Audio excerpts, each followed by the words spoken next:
Você já parou para pensar quais são as características de uma amizade que você admira mais?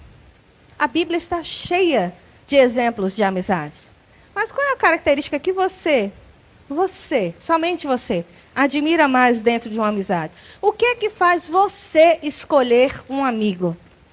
Olha, o tema da nossa pregação hoje é o amigo que você precisa e o amigo que você deve ser. Será que existe um critério correto para a escolha de um amigo?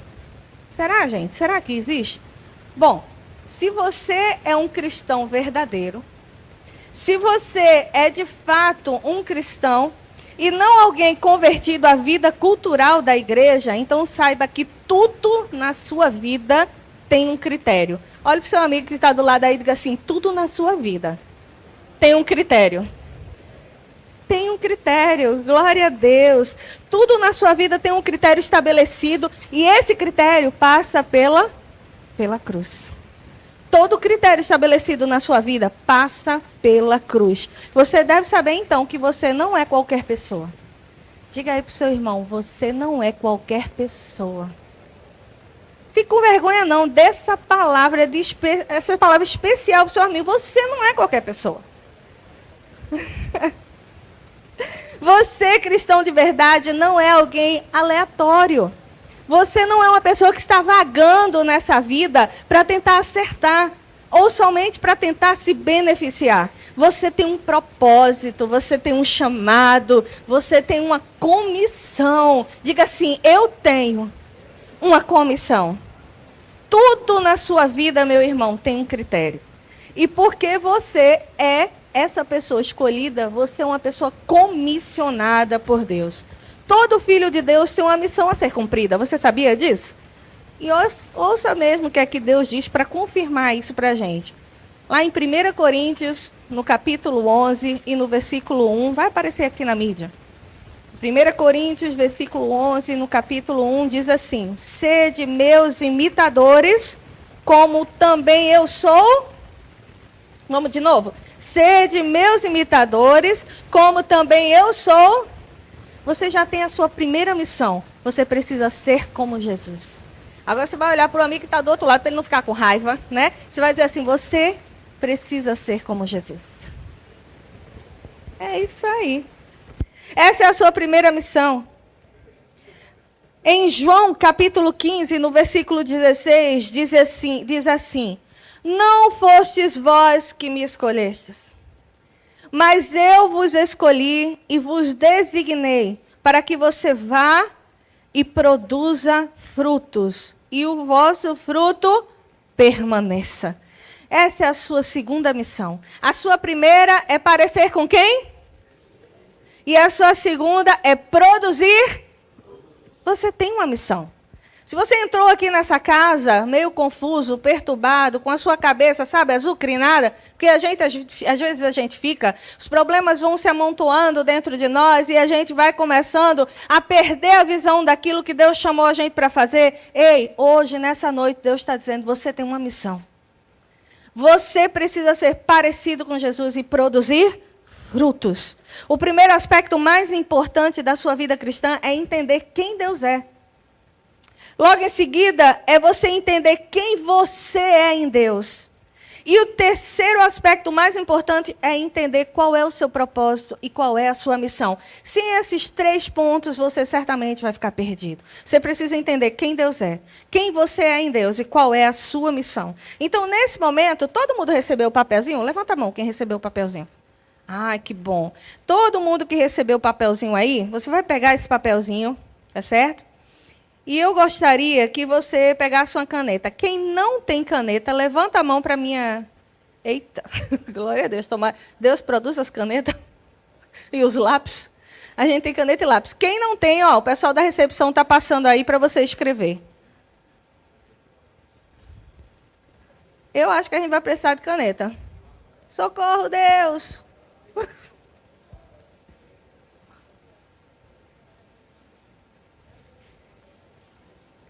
Você que é mulher, dê uma procuradinha na sua bolsa, que na bolsa da mulher deve ter muita coisa, inclusive uma caneta. Na minha tem até pinça.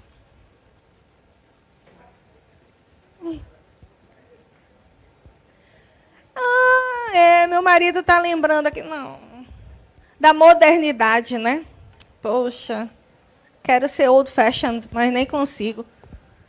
Gente, ele está dizendo aqui que se a gente não tiver caneta, mas tiver o notepad do celular, você pode escrever ali. Queria ser old, né, gente? Mas ele não está deixando. Ele está com esse negócio de querer ser jovem. E os babões aqui da frente, ele é. Querido. Vamos lá, gente. Quem não tem caneta, escreve onde, gente? No notepad, naquela bloquinho de anotações do seu celular, tá certo? Então, vamos lá. Qual é a atividade que eu quero que você faça? Você não vai poder filar. Diga para o seu amigo, não file. Não file, porque aqui não pode, a gente é tudo crente. E o que é que você vai fazer? Você vai escrever no seu papelzinho ou no seu notepad do celular, você vai escrever aquilo que você entendeu, Deus já falar durante a sua vida qual era a sua missão. Nós falamos de duas missões centrais e gerais: ser parecido com Jesus e produzir frutos. Só que dentro dessa grande missão, dessas duas grandes missões, Jesus entrega algo específico para a gente na nossa caminhada cristã. Eu quero que você pense um pouquinho aí, você vai ter 2 minutos para pensar, e você vai escrever o que é que você entendeu Deus falar com você, que é a sua missão de vida nesse momento. Escreve aí, você tem 2 minutos para isso. Não vale filar, porque a sua missão é individual e intransferível. Amém?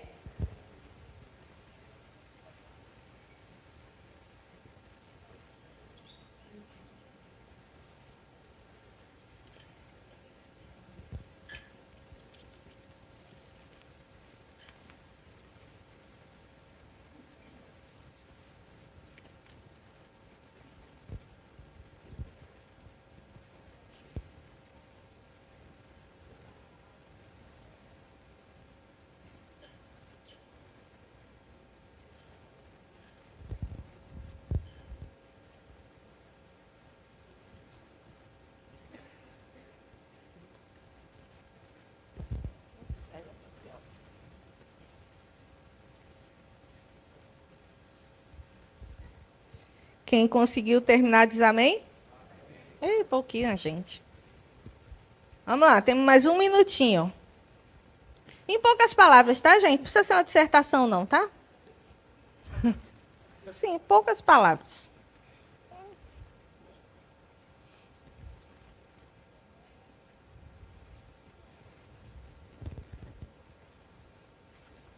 Agora, amém ou não amém?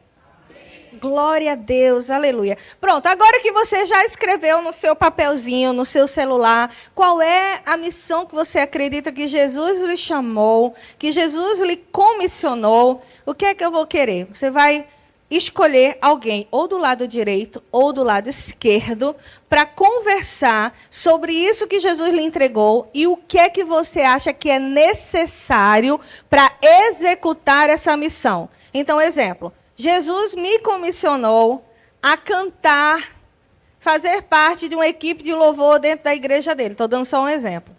O que é necessário para mim? Primeiro, voz. Segundo, percepção e talento musical.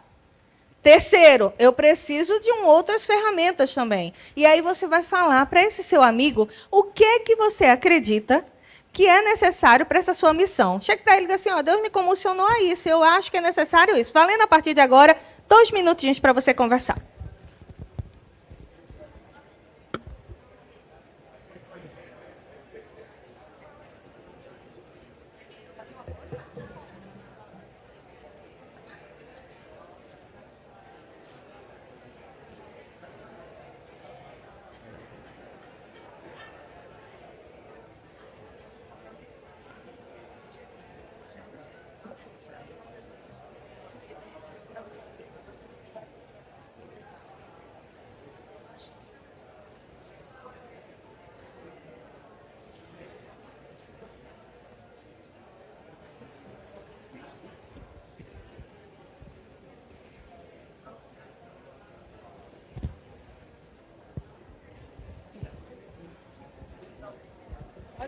mim, todo mundo, viu? Não fiquem disfarçando, não.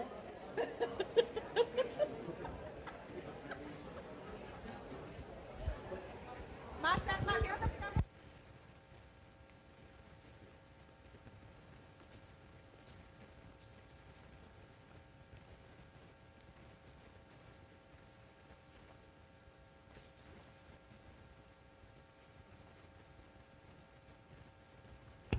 Amém! Glória a Deus! Vamos pegar os voluntários aqui, gente, para poder a gente, né, fazer essa participação nesse momento. Eu tô aqui dando uma dica, né, porque tem gente que fica muito séria, assim, querendo disfarçar para dizer assim, tomara que ela nem me chame. Né? Olha para o outro lado, olha para o chão, né? Olha para o pé, né, para ajeitar o sapato. Eu vou escolher exatamente esses que estão... Vamos lá, eu vou escolher aqui, deixa eu ver... O irmão Wagner, que está ali olhando para o papel da irmã, né? Para não olhar para mim. Irmão Wagner, diga aí qual é a sua missão e o que é que você acha que é necessário para essa missão. Sim. Certo. E o que é que precisa para essa missão? O que é que você comentou aí com sua esposa? Muito bom. Vamos lá. Deixa eu ver qual é a outra pessoa que eu vou escolher aqui. Estão todos disfarçando, não é? Eu só estou aqui olhando, eu vou escolher Júnior, que é especialista em disfarçar. Ele fica assim, gente, ó. Ele fica com o Josélia assim, ó. Para você dizer assim, ele está ocupado, vai falar não. Júnior, qual é a sua missão? Sim. Sim. Olha. Trabalho evangelístico. Que bom. O que é que você precisa para isso?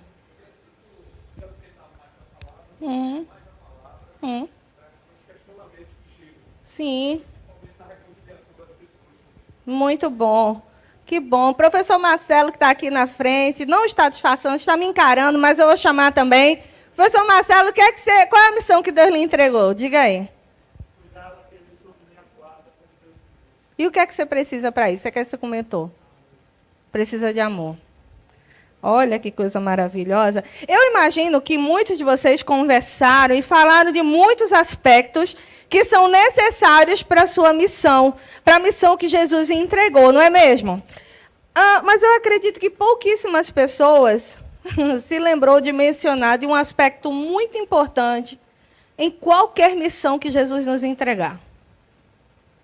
Amizades. Vou retificar. Amizades certas. Diga comigo, amizades certas. Em toda missão que Deus nos entregar, a gente precisa ter amizades certas ao nosso lado. Se você parar para ver todas as histórias da Bíblia, as pessoas que Deus comissionou, Ele levantou amizades certas para que essa missão pudesse ser cumprida. Um amigo, meus irmãos, não é simplesmente aquele, como a gente falou, que a gente se identificou por causa de uma música, por causa de um filme, porque gostamos de viajar, porque gostamos de trabalhar juntos. Não, um amigo não é somente aquele que nos faz rir, ou como a gente diz, aquele que me faz feliz. Um amigo é a pessoa a quem nós nos associamos com um propósito. Diga comigo, o amigo é aquele que está conosco por um propósito. Amigo é quem está comprometido conosco, desejando ajudar a nossa vida e desejando, olha, contribuir com a nossa missão. Essa é a amizade correta. Eu quero trazer a vocês o exemplo da Bíblia de Maria e Isabel. Maria, a mãe do nosso Salvador, uma moça que nunca tinha se relacionado com homem algum. A gente sabe dessa história. Mas ela já estava noiva. E naquele processo, naquela cultura, o noivado já era um processo de casamento. Então, nesse exato momento da vida de Maria, ela recebe a visita de um anjo, dizendo o quê? Dizendo que Deus tinha uma missão para ela. Deus não tinha um acontecimento, Deus tinha uma missão para Maria. Dar a luz ao nosso Redentor. E Maria aceita. E não somente ela aceita, mas ela recebe aquela missão com todo o amor. Então, quando ela se encontra grávida e conta para a família, e conta para José, o que é que ela recebe? Em troca, ela recebe desconfiança.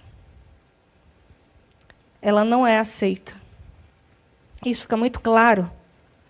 Por quê? Porque a Bíblia narra que ela logo em seguida foi apressadamente para a casa de Isabel, a sua amiga, a sua prima. A Bíblia nos diz que existem, meus irmãos, amigos mais achegados do que irmãos. E que é na angústia que a gente conhece um amigo de verdade. Veja o que diz no livro de Lucas, capítulo 1, dos versos 39 ao 41. Livro de Lucas, capítulo 1, versos do 39 ao 41. Vai ser lançado aqui na mídia, eu estou usando a versão NVT. E diz assim, alguns dias mais tarde, ou seja, alguns dias depois que o anjo falou com Maria, que Maria revelou para José e para sua família, não é? Alguns dias mais tarde, Maria foi apressadamente às terras montanhosas da Judeia. A vila onde Zacarias morava, para quê? Para visitar Isabel. Quando Maria saudou a prima, o menino de Isabel saltou no seu ventre e Isabel ficou cheia do Espírito Santo. Maria, meus irmãos, ela procurou a sua amiga Isabel. Ela foi ficar na casa de Isabel. Por quê? Porque lá a sua missão ia ser nutrida, a sua missão ia ser aceita, a sua missão ia encontrar uma dedicação e comprometimento da sua amiga. Isabel reconheceu a missão de Maria e incentivou ela a continuar na missão que Deus havia entregue. Veja nas palavras de Isabel. Lá no versículo 40, no verso 42 do mesmo capítulo de Lucas, diz assim: com grande contentamento, diga comigo, contentamento. Com grande alegria, Isabel exclamou, dirigindo-se a Maria: bendita és tu entre as mulheres, e bendito é o filho que estás a gerar. É uma grande honra ser visitada pela mãe do meu Senhor. Quando me deste a tua salvação, no momento em que ouvi a tua voz, o menino saltou de alegria dentro de mim, porque Isabel estava grávida de João Batista. És feliz, Maria, por teres acreditado que Deus cumpriria as coisas que te foram ditas.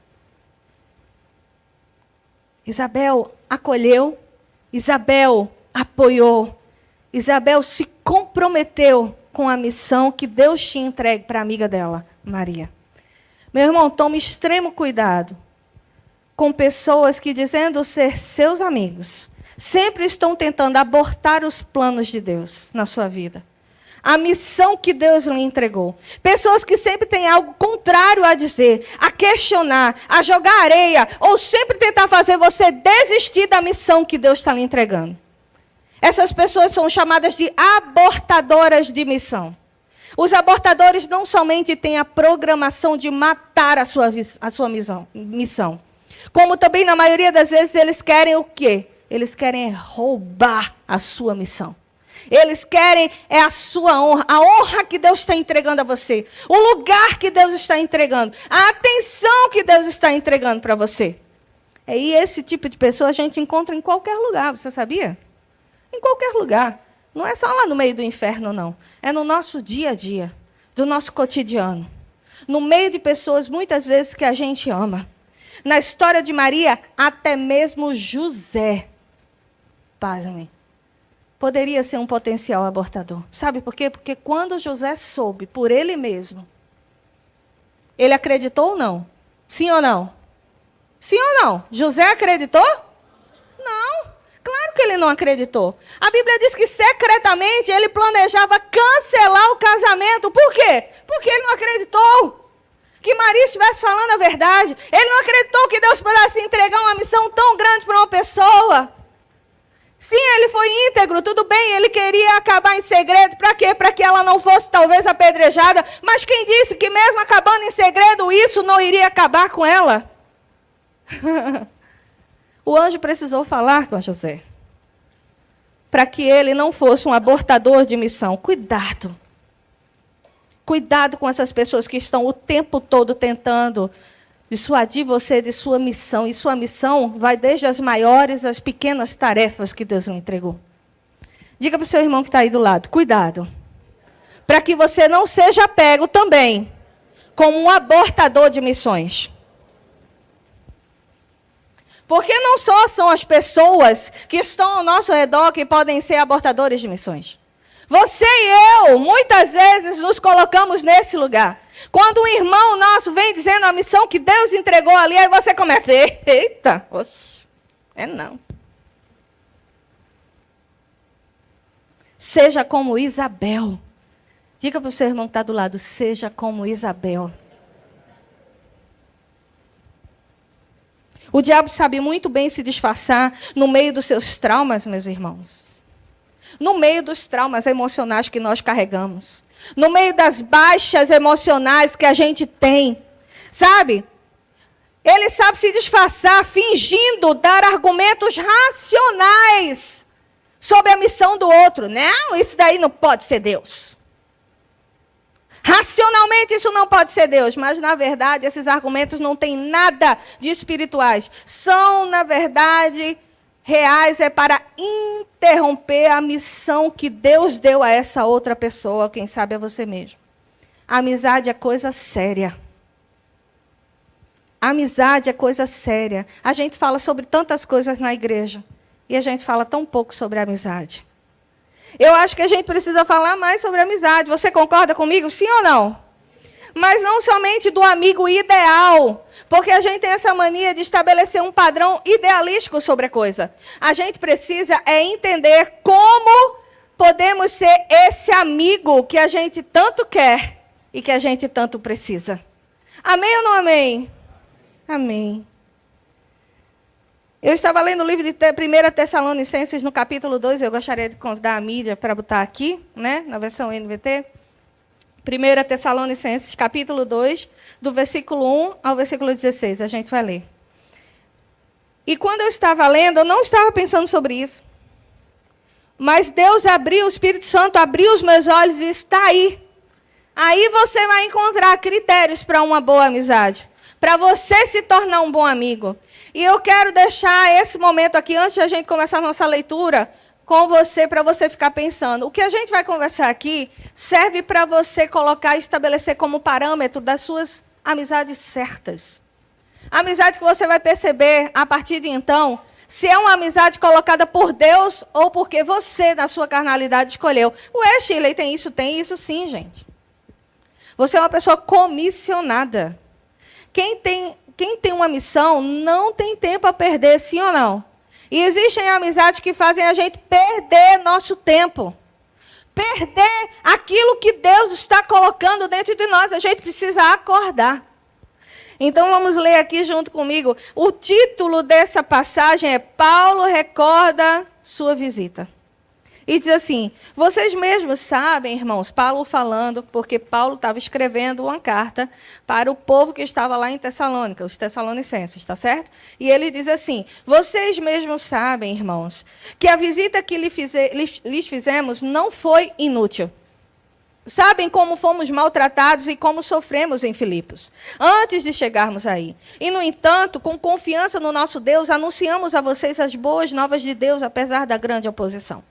Portanto, como veem, não pregamos com intenção de enganá-los, nem motivos impuros, nem com artimanhas. Em vez disso, falamos como mensageiros aprovados por Deus, os quais foram confiadas as boas novas. Nosso propósito não é agradar pessoas, mas a Deus que examina as intenções do nosso coração. Bem como sabem, nunca tentamos conquistá-los com o quê? Com bajulação. E Deus, que é nossa testemunha de que não agimos motivados pela ganância. Quanto ao reconhecimento humano, nunca o buscamos de vocês, nem de nenhum outro. Ainda que, como apóstolos de Cristo, tivéssemos o direito de fazer certas exigências, agimos como crianças entre vocês. Ou melhor, nós fomos como uma mãe que alimenta os filhos e deles cuida. Nós o amamos tanto que compartilhamos com vocês não apenas as boas novas de Deus, mas também a nossa própria vida. Não se lembram, irmãos, de como trabalhamos arduamente entre vocês? Noite e dia nos esforçamos para obter sustento, a fim de não sermos o quê? Um peso para ninguém enquanto lhe anunciávamos as boas novas de Deus. Vocês mesmos são nossas testemunhas e Deus também é, de que fomos dedicados, honestos, irrepreensíveis, como todos vocês que o creem. Sabem que tratamos a cada um como um pai trata seus filhos. Aconselhamos, incentivamos, insistimos para que vivam de modo que Deus considere digno, pois Ele os chamou para terem parte em seu reino e em sua glória. Portanto, nunca deixamos de agradecer a Deus, pois quando vocês receberam de nós a mensagem dele, não consideraram nossas palavras meras ideias humanas, mas aceitaram elas como palavras de Deus, o que sem dúvida são. E essa mensagem continua a atuar em vocês, os que creem. E então, irmãos, vocês que foram perseguidos por seus próprios compatriotas, tornando-se assim imitadores das igrejas de Deus em Cristo Jesus na Judeia, que também sofreram nas mãos do seu próprio povo judeus, eles mataram o Senhor e os profetas, e agora também nos perseguem, não agradam a Deus e trabalham contra toda a humanidade, procurando nos impedir de anunciar a salvação aos gentios. Com isso, continuam a acumular pecados, mas a ira de Deus finalmente os alcançou. O contexto aqui, meus irmãos, é Paulo escrevendo uma carta para os Tessalonicenses, enquanto ele, Paulo, estava em Corinto, em outra cidade. Como o próprio título da passagem diz, Paulo está recordando a visita que ele fez a esses amigos de Tessalônica. Ele está saudoso desses amigos. E nessa carta, ele deixa várias orientações para os tessalonicenses, para que eles possam viver a sua missão completa. No início da escrita desse capítulo, Paulo recorda como ele se portou com os tessalonicenses. E como ele viveu o quê? Essa amizade que ele desenvolveu. Cada verso que a gente acabou de ler aqui é uma orientação. Eu não pretendo esgotá-la, mas eu separei algumas que são muito importantes para a gente pensar nessa noite. Amém? Então eu quero compartilhar com vocês alguns critérios de amizade. Como escolher os seus amigos. Como reconhecer o que é um amigo de Deus. E como você mesmo pode ser esse amigo. Amém? O primeiro critério que a gente vai trabalhar aqui está no versículo 1. E diz assim: vocês mesmos sabem, irmãos, que a visita que lhe fizemos não foi inútil. Diga aí comigo, não foi? Uma amizade verdadeira, meu irmão, ela não é inútil. Mas o que a gente mais vê por aí são pessoas se associando por futilidade, sim ou não? Por coisas que não edificam. E nem mesmo constroem dentro da gente. Certa vez eu assisti uma entrevista de 3 mulheres e um homem que se tornaram super amigos. Por quê? Porque eles idolatravam uma cantora brasileira, pasmem. E todas as vezes, todas as semanas, eles se encontravam um dia por semana para cantar as músicas dessa cantora. Eles eram muito fiéis a esse encontro. Olha, a gente tem muito a aprender com eles, não é verdade? Então, eles eram muito fiéis, encontravam-se uma vez por semana para cantar as músicas dessa cantora. Pasme, o grande detalhe é que as músicas dessa cantora são horríveis. Não traz edificação nenhuma, nem para a alma, nem para o espírito, quanto mais para o caráter. Não é incrível isso? Mas eles estavam ali associados. Olha o que Paulo fala para a gente em Filipenses em relação a isso. Ele diz assim, olha, na minha vida, eu prossigo a fim de conquistar a perfeição, para a qual Cristo Jesus me conquistou.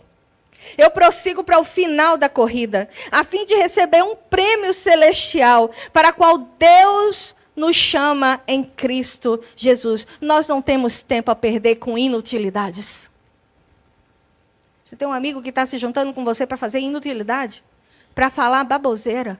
Para falar coisas que você teria vergonha de falar na frente do Cristo Redentor? Da sua vida? Pelo amor de Deus, isso não é amizade. Isso é qualquer outra coisa. Amizade não é aquilo que alimenta a sua carne. Amizade é aquilo que soma no seu propósito de vida. Amém ou não amém? Amizade é aquilo que soma no seu propósito de vida. A gente não tem tempo a perder. Certa vez, quando meu filho fazia atletismo naquela época, muitos anos atrás, ele estava sendo treinado por um professor. E ele estava tendo o privilégio de treinar com um campeão brasileiro do lado dele, que era uma pessoa excelente, super simples, e que gostava muito de João. E eles estavam ali pau a pau. João, em 3 meses de treinamento, estava com um desenvolvimento excelente de tempo. Enquanto ele corria, o professor e esse amigo certamente davam umas dicas para ele. Dizia, olha, quando você correr, você não pode olhar para o lado.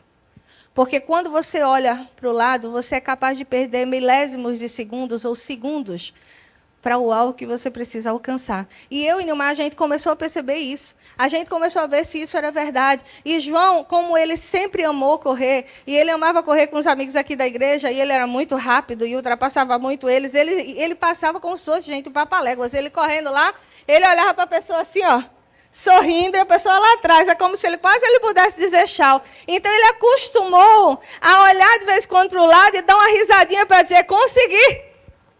Só que nessa corrida ele não podia fazer isso. Porque se ele olhasse para o lado, ele iria perder alguns segundos. Então, ele participou de um campeonato pernambucano, com 3 meses de treinamento. E no campeonato pernambucano, somente com 3 meses, ele ficou no 6º lugar em Pernambuco. Mas ele ficou no 6º porque ele olhou 2 vezes para o lado. Porque ele queria conferir se ele estava tão rápido quanto os meninos.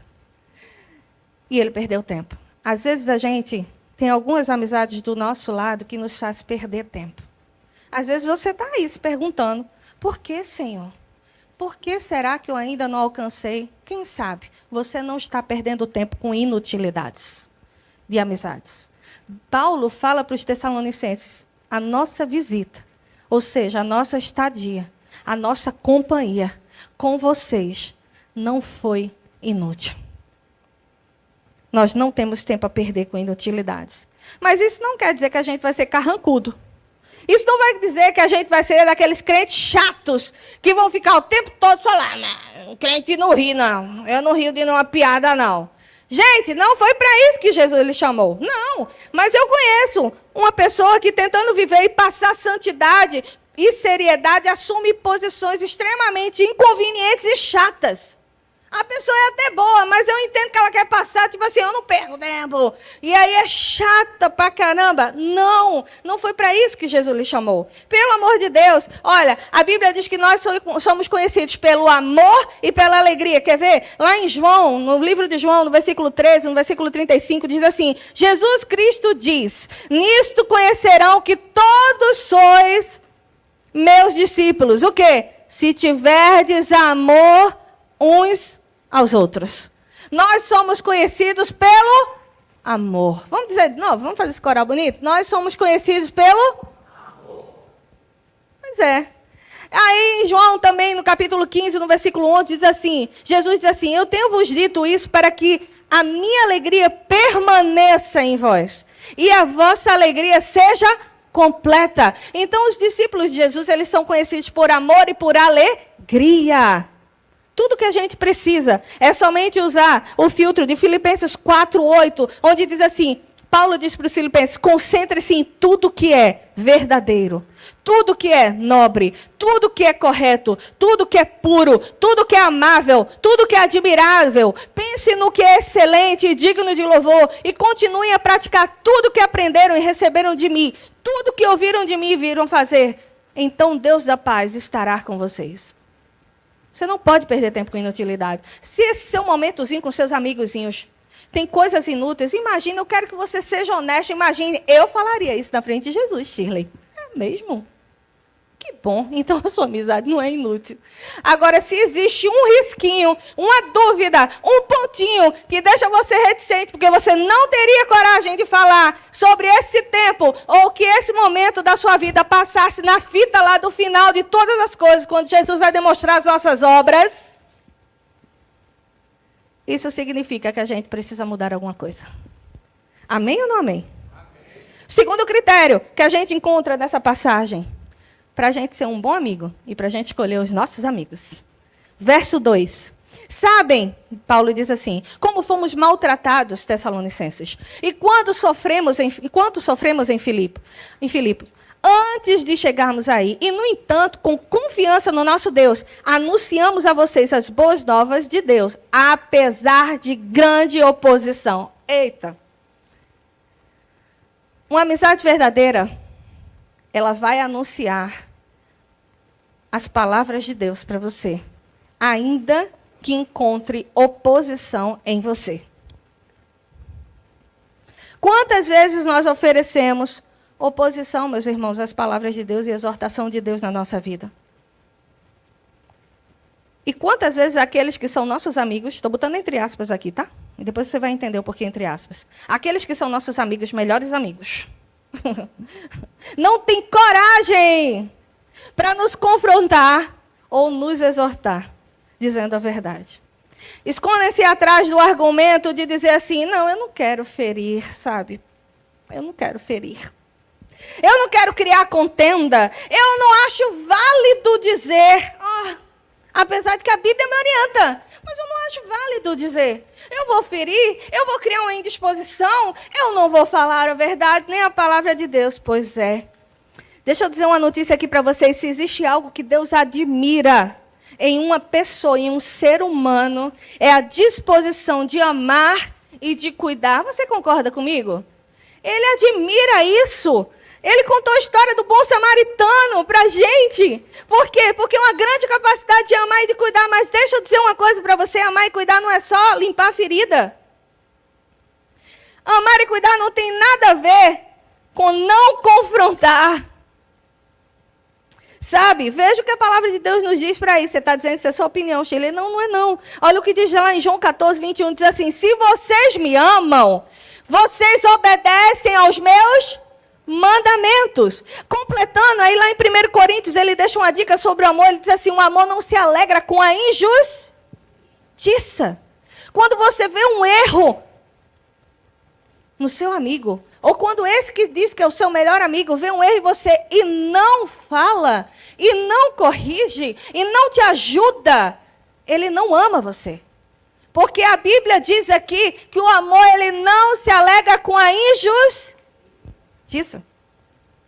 O amor ainda completa aqui em 1 Coríntios 13, 6, assim, mas sim com a verdade. Está aqui? Bota aí 1 Coríntios, por favor. 13, 6. 1 Coríntios 13, 6. Não se alegra com o quê? Mas sim com a... Não existe isso, de não querer ferir, de não querer ter oposição, de não querer confrontar, de não querer dizer, porque afinal de contas é ruinzinho. Tudo, como diz meu marido, é o jeito da boca. O próprio Deus, meus irmãos, diz lá em Apocalipse 3,19. Pode lançar aí na tela, tá, gente? Apocalipse 3,19 diz assim, ó. Eu corrijo, o próprio Deus falando, tá? Eu corrijo e disciplino aqueles que amo. Por isso o quê? A gente precisa de mais explicação para isso? Não. Fuja de amizades que não te corrigem, quando tudo que você mais precisava não era uma mãozinha fazendo carinho na sua cabeça. Não era um colinho para você sentar de mamãe. Era uma correção. Mas a correção não significa que tem que ser grosseira, que tem que ser, que vai derrubar a sua alma. Não. A correção, exortação, significa o quê? Você chamar a pessoa de lado, no particular, e você falar representando Jesus em amor. Isso. É isso que Deus espera de nós. Porque quando a gente se diz melhor amigo, ou quando a gente tem melhores amigos que não fazem essa correção em nós, na verdade, esses amigos estão nos transformando em máquinas incubadoras. Você sabe o que é uma incubadora? Não é aquilo que incuba alguma coisa, que mantém ali alguma coisa, que nutre, né, de alguma forma com oxigênio e continua mantendo aquela vida ali existente. Né? Os bebês, quando nascem ali com icterícia, eles vão para onde? Para a incubadora, para continuarem sendo nutridos ali por luz, por oxigênio, por um monte de coisa, para se manterem vivos com saúde, não é? Mas quando uma pessoa não corrige você, ou você que é amigo não corrige o amigo, você está se transformando numa máquina incubadora, sabe de quê? De transgressão. Porque a transgressão que está em você, na sua atitude, na sua fala, na sua conversa, não vai ser corrigida pela palavra de Deus. E aí, não é? Essas pessoas são aquelas que dizem que amam. Fuja de amizades que não te corrigem. Terceiro critério. Versículo 3. Diz assim, Portanto, como vem, não pregamos com a intenção de quê? De enganá-los, nem com motivos impuros, nem com artimanhas. Eu quero associar esse versículo 3 ao versículo 5 e ao versículo 10, tá? Aí no versículo 5 ele diz assim, ó, como bem sabem, nunca tentamos conquistá-los com o quê, gente? Bajulação. E Deus é nossa testemunha que não agimos motivados pelo quê? Pela ganância. Aí no versículo 10 ele continua dizendo assim, ó, vocês mesmos são nossas testemunhas e Deus também é de que fomos o quê? Dedicados. Fala aí comigo. Honestos. E o quê? Irrepreensíveis com todos vocês os que creem. Uma amizade verdadeira tem uma intenção, acima de tudo, pura. Verdadeira. Íntegra. Ela não está condicionada a interesses escusos e ocultos. Talvez você tenha tido alguma experiência assim na sua vida. Talvez você tenha estabelecido amizade com alguém porque você tinha um interesse em alguma coisa. Ou, talvez, você foi vítima desses interesses. Não é? Afinal de contas, aquela pessoa ali combina com o meu status social. Isso é interesse. Aquela pessoa ali, ela me faz viver as coisas que o meu status social permite. Isso é interesse. A amizade verdadeira não está condicionada a interesses escusos ou ocultos. A Bíblia nos mostra que Judas Iscariotes, escute isso. A Bíblia nos mostra que Judas Iscariotes traiu Jesus. E ele traiu exatamente pelo motivo pelo qual ele andou com Jesus. Para tirar vantagem. Porque ele traiu Jesus pelo quê, gente? Por dinheiro. A Bíblia nos relata... Como é que você sabe disso, Sheila? Olha, está escrito na Bíblia. Ele traiu por dinheiro. E a Bíblia ainda relata que Judas era o ladrão que roubava a bolsa de dinheiro do ministério de Jesus. A gente nunca parou para pensar sobre isso. Ele não andou com Jesus porque ele amava Jesus. Ele andou com Jesus porque ele queria tirar uma vantagem. O interesse dele era oculto, era escuso. E ele traiu exatamente pela razão pela qual ele andou com Jesus. Amizades que andam por causa de algum interesse, certamente vão lhe trair. Mais cedo ou mais tarde. A Bíblia não falha. E Paulo continua dizendo aos Tessalonicenses assim, ó, olha, quando eu estava com vocês, quando nós estávamos juntos, não foi por ganância que estávamos com vocês. Nós não usamos de bajulação. Agimos por dedicação a vocês. Isso é uma coisa muito perigosa. Hoje em dia, nós estamos sendo movidos pelo ego. Por quanto que o nosso ego pode ser alimentado. Não é verdade? É isso que a gente tem visto nas mídias. É isso que a gente tem visto nas próprias redes sociais. Às vezes de pessoas próximas a nós, às vezes de nós mesmos. Quantas vezes você não viu, e eu faço muito essas brincadeiras com mulheres, né? Quantas vezes você não viu a gente postar dizendo assim, o Senhor é meu pastor. Espera aí, deixa eu ajeitar aqui. O Senhor é meu pastor, nada me faltará. Aí bota a linguinha aqui do lado assim. Pelo amor de Deus, gente. Pelo amor de Deus. É para alimentar o nosso ego, porque certamente ali não vai vir um comentário de amém, concorda comigo? Vai vir um comentário como já aconteceu. Por que eu estou falando isso? Porque eu já caí em algum momento nisso, postei uma foto minha e botei alguma coisa assim. Eu digo, peraí, menino, caí também foi. Aí veio assim, ao invés de dizer um amém, veio coisa bonita. Eu digo, toma aí na tua cara, Shirley, que tu levasse. Quarto critério. No versículo 6, Paulo diz assim, quanto ao reconhecimento humano, nunca buscamos de vocês, nem de nenhum outro. Eita, essa parte dói, viu? Essa parte dói. Porque a gente faz as coisas... E é óbvio que a gente, lá no fundo, está esperando um quê? Um reconhecimento. Mas Paulo está dizendo uma amizade verdadeira. Uma amizade de Deus, ela não espera reconhecimento. Sabe? Uma amizade verdadeira, ela não exige reconhecimento pelo que faz. Certa vez, quando Jesus foi a Betânia, preste atenção nisso, visitou a casa de Maria, de Marta e Lázaro. E em certo momento do jantar, você conhece muito bem essa passagem. Jesus desfrutava com a família de Maria, de Marta, esses 3 amigos e os discípulos dele. E Maria toma a palavra no meio do jantar, para lacrar, né? Como diz a história. E ela diz assim: ei, Jesus!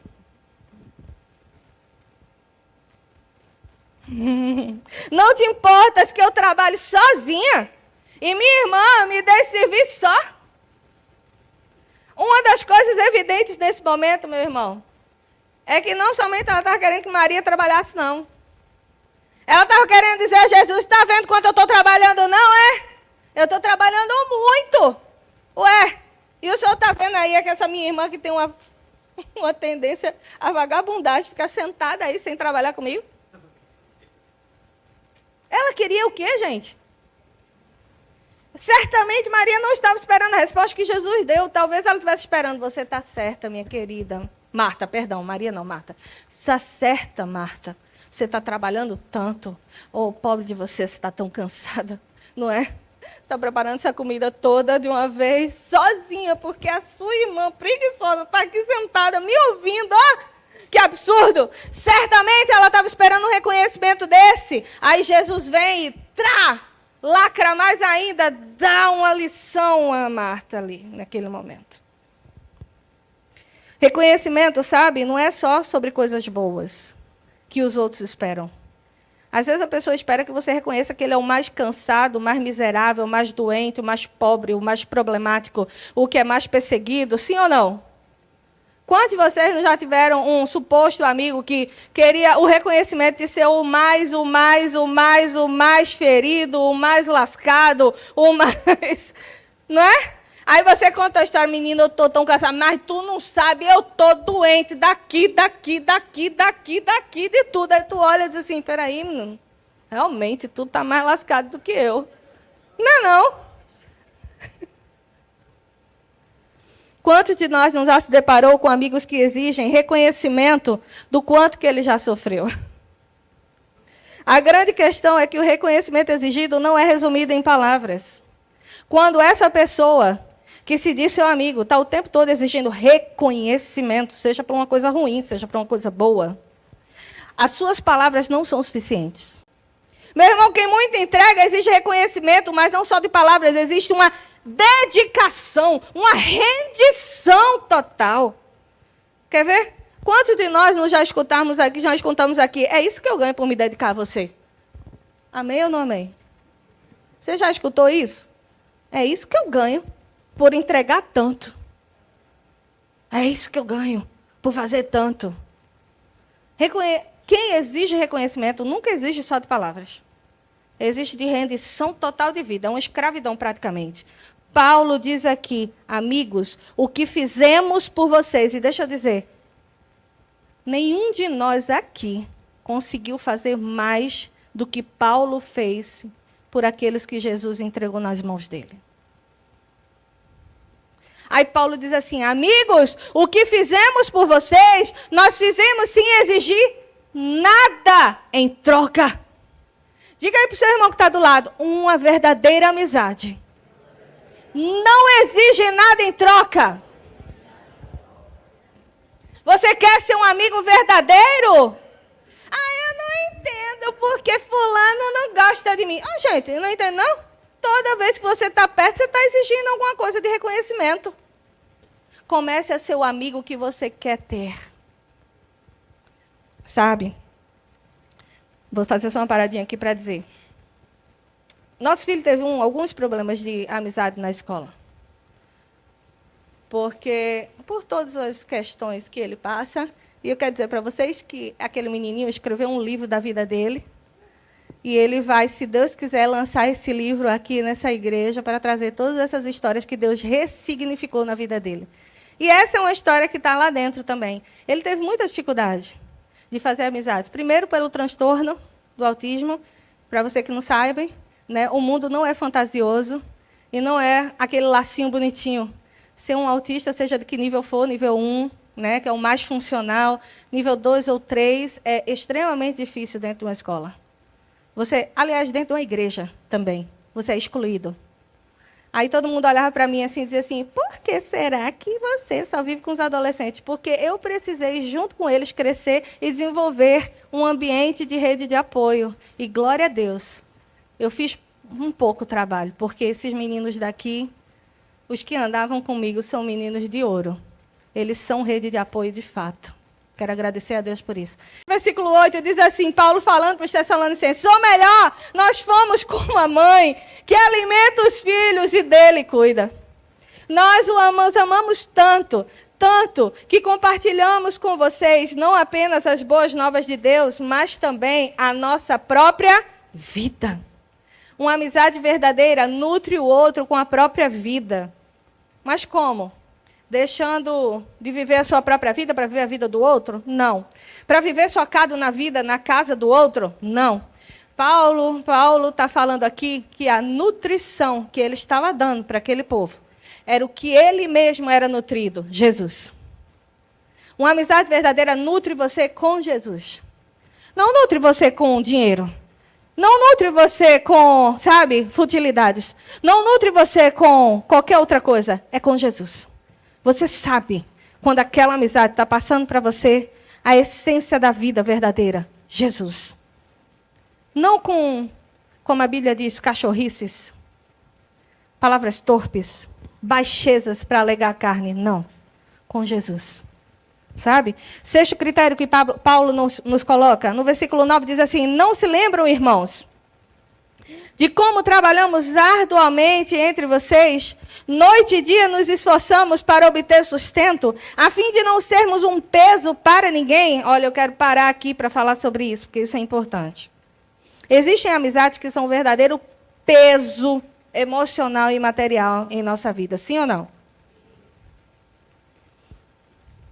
Amizades que sugam de nós e não nos acrescentam em nada. Só vão sugando. E normalmente são pessoas que não escutam conselhos, são pessoas que não querem mudar, são pessoas que não buscam a Jesus, mas esperam de você que você seja exatamente tudo o que ela precisa. A fonte de Jesus, a resolução das orações, a resolução dos problemas financeiros e emocionais, tudo! Quem já tem uma experiência dessa, levanta a mão aqui. É muito difícil carregar uma pessoa dessa. Porque você, como amigo, você está ali para apoiar o propósito e a missão de vida do seu amigo. Mas não para ser as pernas, os braços e o coração dele. Paulo diz assim, nós trabalhamos arduamente entre vocês. Para que a gente não fosse o quê? Peso. É amigo também que não tem simancol. É o tempo todo entrando na vida material também da pessoa. A gente pode ajudar pessoas? Sim ou não, igreja? Mas a gente pode ser a fonte da ajuda dessa pessoa? Sim ou não? Não. Você não pode ser muleta. E nem essa pessoa que se diz seu amigo pode ser sua muleta. Existe algo que foi inaugurado quando o véu do templo se rasgou. É o livre acesso a Deus. O mesmo amor que você que está bem recebe, é o mesmo amor que está disponível para quem não está bem agora. E só existe uma coisa que pode separar a gente desse amor, do acesso a esse amor, do acesso a essa ajuda, é o pecado. Então, está na hora de começar a gente a analisar se essa amizade nunca consegue chegar diante de Deus, mas sempre está usando você como muleta. Significa que tem alguma coisa errada na vida dessa pessoa. Mas não é alguma coisa tipo pobreza, não. É posicionamento. Muitas vezes é pecado e transgressão incubado. E você, como amigo, tem que trazer isso à tona. Você tem que conversar. Você tem que dizer a verdade. Se isso está acontecendo com você, esse que se diz seu amigo tem que ser essa pessoa que vai lhe orientar a caminhar. É aquela pessoa que vai dizer, o caminho é esse caminho. Eu posso até te ajudar no caminho, mas você tem que caminhar. Não é peso. Amizades que sugam de nós e não acrescentam nada. São como cartões de crédito. No início nos iludem com todas as possibilidades. E depois nos cobram até jogar no Serasa.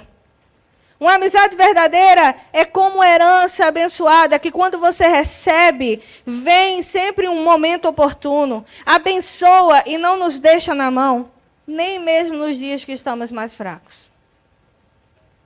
7º critério.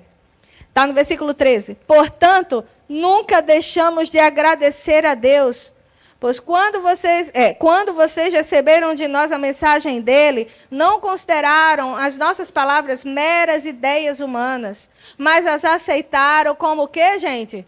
Palavras de Deus. O que sem dúvida são. E essa mensagem continua a atuar em vocês, os que creem. Eu quero que você fique nessa última parte do versículo. E essa mensagem continua a atuar em vocês, os que creem. Uma amizade verdadeira deixa frutos eternos dentro de nós. Amém ou não amém? Porque uma amizade verdadeira, ela fala de Jesus. Uma amizade verdadeira, ela gera em nós frutos eternos. Você recebendo diretamente do Senhor, aquilo fica marcado dentro de você. Eu tive muitas amizades verdadeiras no passado, que nutriram a minha vida e que hoje não estão mais comigo. Mas glória a Deus, porque existem amizades verdadeiras que são para um tempo só. Amém ou não amém? Existe uma mulher que foi uma amiga minha, e que até hoje eu admiro muito ela, tenho o maior carinho por ela. Ela deixou um fruto eterno dentro de mim, sabia? E eu me lembro. Você certamente já teve essa experiência. Agora, a grande pergunta é, você é uma amizade verdadeira que deixa frutos eternos nesse amigo seu? Ou você é o que deixa só graça? Só coisas que não são eternas, vão acabar. A gente precisa ser essa pessoa. A gente precisa gerar frutos eternos naqueles que a gente diz ser amigos. A gente precisa pegar diretamente do céu e nutrir essa pessoa para que ela possa caminhar com esse fruto eterno. Hoje a gente consegue ter uma visão de alguns critérios que Paulo estabelece aqui, né? Da amizade dele com os Tessalonicenses. E eu tomei essa licença aí de fazer essa ministração para que a gente possa crescer um pouquinho mais. Para que a gente possa se tornar esse amigo verdadeiro. Agora eu me lembrei. Depois do final eu me lembrei, glória a Deus. Eu estava dizendo, eu ia dizer isso, que João passou por isso de não ter amigos. Mas Nilmar trouxe uma proposta que veio do céu, assim. Ele foi lá na árvore do céu. Vocês sabiam que a Bíblia conta que no trono de Deus sai um rio, e nos rios, à beira dos rios tem árvores, cujas folhas são como cura para as nações? Quem crê diz amém. Está escrito em Apocalipse. E você, no seu espírito, em adoração a Deus, você tem acesso ao trono de Deus. E eu acredito muito que ele foi nessas árvores ali, e ele pegou uma folhinha daquela e trouxe para o nosso filho. Porque quando ele não encontrava amizade, ele disse assim, seja o amigo que você não tem. Seja o amigo que você não tem. Comece a praticar aquilo que você gostaria que esses que não são seus amigos, que não querem você como amigo, que você gostaria que fizessem para você. E isso deu um shift na vida dele, enorme. E foi isso que sustentou ele durante 9 anos dentro da escola, sim ou não? Foi, não foi? Então, eu quero dizer para vocês que Deus hoje nos dá critérios para ser um amigo verdadeiro. E para poder a gente saber o que é amizade verdadeira. A partir de hoje, a gente pode começar a estabelecer um novo caminho. A amizade não é outra coisa, senão uma aliança para você alcançar o seu propósito. Para você alcançar a sua missão. E você ajudar esse amigo a ele alcançar a missão de Deus. Você em potencial, é um instrumento de Deus. Na verdade, não em potencial. Na prática, você é um instrumento de Deus. Para ser um amigo verdadeiro. Uma amizade certa na vida de alguém. Sabe, mesmo com essa rejeição, meu filho conseguiu ser a amizade certa na vida de tantas pessoas. Certa vez, agora eu vou terminar, porque agora eu me lembrei, foi tudo. Certa vez ele estava junto com os excluídos, os que não queriam, que ninguém queria ser amigo deles. E João fazia culto, João fazia pequeno grupo, João fazia oração, João pregava a palavra. Eu fui chamada a atenção, por favor, Sheila, seu filho está dando esses santinhos aqui. Eu digo, irmã, não é santinha não, eu sei que você é católica, mas isso daqui é a palavra de Deus. Ele foi chamado muita atenção por tudo que ele fez. E em um desses momentos, ele foi essa amizade certa.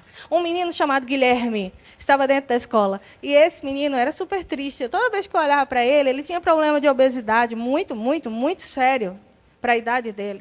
E ele tinha todo o aparato, porque ele vinha de motorista, era iPhone do ano, relógio iWatch do ano, tênis bom. E aí você vê. E João disse que ele era faminto. Ele sempre comia o lanche dele, mas dizia para João que não tinha dinheiro, porque o pai dele não tinha mandado dinheiro, e comia o lanche de João também. E aí, João continuava sendo amigo dele. E um dia, João chegou e viu ele, e ele disse assim, poxa, eu queria essa alegria que tem em você. Olha, a gente é reconhecido pelo amor e pela alegria. Eu queria essa alegria que tem em você, porque eu não tenho. E João disse, você quer? Ele disse, eu quero. E João disse que ele estava chorando, isso no corredor da escola. E aí João disse, deixa eu orar por você. Aí João botou a mão no peito dele, ele narra isso, ele disse, quando ele orou, aí ele disse, Senhor, repete aqui comigo. E aí Guilherme repetiu e entregou a vida dele para Jesus ali naquele corredor. Quando terminou a oração, ele disse, sabe, João, eu senti como se fosse uma dor que saiu de dentro de mim, assim, orar. E ele disse isso para João. A gente foi buscar João. A gente nem imaginava o que tinha acontecido. Aí eu estava lá no estacionamento, com muita preguiça de subir, porque era uma ladeirinha, né? Aí eu disse, mas vai lá buscar ele? Ele, mas vou, pode deixar. Aí foi lá e ficou esperando ele na porta. Quando ele saiu, aí saiu o Guilherme primeiro. Aí Guilherme olhou, aí fez, você é o pai de João? Aí ele disse, sou. Ele disse, sabia que João salvou minha vida hoje? Aí Nilmar disse, como? Aí ele disse, foi mesmo, foi, como? Ele disse assim, eu tinha programado hoje para beber todos os meus comprimidos, que eu tomo remédio. E eu ia me matar hoje, tomando todos os comprimidos. Ninguém ia notar, ninguém ia saber. Só ia saber depois, né? E aí ele disse isso, e João orou por mim, e ele salvou a minha vida. Você pode ser o amigo que você não tem, e a amizade certa na vida de alguém. Entenda o que é ser um amigo de verdade. Jesus quer fazer você ser esse instrumento. Agora eu quero que você segure na mão que está do seu irmão aí. Escolha um irmão do seu lado. E você vai orar por ele. Você vai dizer, eu profetizo na sua vida que você vai ser a amizade certa na vida de alguém.